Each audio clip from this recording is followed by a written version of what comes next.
کوئی انسان نماز پڑھتا ہوتا ہے تو کچھ لوگ نماز پڑھنے والے کے سامنے سے ایسے نکل جاتے ہیں۔ میں نے دلی میں دیکھا، ایک مسجد میں ایک شخص نماز پڑھ رہا تھا تو ایک شخص آیا اور سامنے سے نکل کے جانے لگا، اور اس نماز پڑھنے والے نے کیا کیا، اس نے اپنا ہاتھ، اس نے نیت باندھا تھا وہ اس طرح سے، اس نے اپنے ہاتھ سے اس کو پکڑ لیا، روک لیا، اس کو پیچھے کر دیا ہاتھ سے۔ بات سمجھے؟ تو اس طرح سے بھی نہیں کرنا چاہیے، حالانکہ اس کی نماز وہیں خراب ہو گئی جب اس نے ایسے اپنے ہاتھ سے روک دیا۔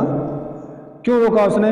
کیونکہ آدمی نماز پڑھنے والا یہ سوچتا ہے کہ میرے سامنے سے کوئی نکل گیا تو میری نماز ٹوٹ گئی، وہ یہ سوچتا ہے، اس لیے اس نے اس کو پکڑا کہ میرے سامنے سے کہیں نکل نہ جائے، میری نماز ٹوٹ جائے۔ اور اسے یہ پتہ نہیں تھا کہ جو میں کر رہا ہوں اسے اپنے ہاتھ سے روک رہا ہوں تو نماز سے میری ویسے ہی ٹوٹ گئی، نماز خراب ہو گئی، اور اپنی نماز انہیں ایسی پوری کر لی۔ اس کو ایسے روکا، ہاتھ سے پکڑ لیا، اس کو پیچھے کر دیا اور نماز پوری کر لی اس نے اپنی۔ تو ہمیں اگر یہ باتیں نہیں سیکھے ہوئے، بیسک باتیں ہیں، تو ہمیں نہیں پتہ چلے گا۔ ہماری قوم بہت زیادہ دینی باتوں سے دور ہے، تو ہمیں یہ جاننا ہے اگر کوئی شخص نماز پڑھ رہا ہے اس کے آگے سے کوئی نکل جائے تو نیت نہیں ٹوٹتی ہے۔ کیا؟ اگر کوئی نکل کے چلا جائے نیت نہیں ٹوٹتی ہے، اور نماز پڑھنے والے کو بالکل یہ نہیں سوچنا چاہیے کہ اس کی نیت ٹوٹ گئی۔ پر ایسا کرنے سے نقصان کیا ہے؟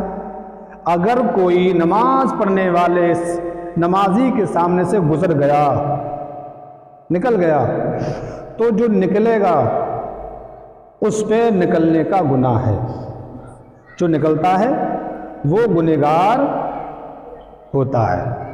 تو نماز پڑھنے والے پہ نہ گناہ ہے نہ نیت ٹوٹتی ہے، بلکہ جو گزرتا ہے اس پہ گناہ ہے۔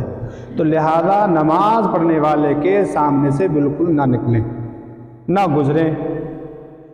گھر میں کوئی اگر ہماری ماں، ہماری بہن، ہماری دادی یا ہمارے گھر پہ کوئی بھی شخص نماز پڑھ رہا ہو، اس کے پاس سے نہ نکلیں، اس کے پاس ادھم نہ کریں، اس کے پاس کھیلیں نہ، تاکہ اس کا ذہن منتشر نہ ہو۔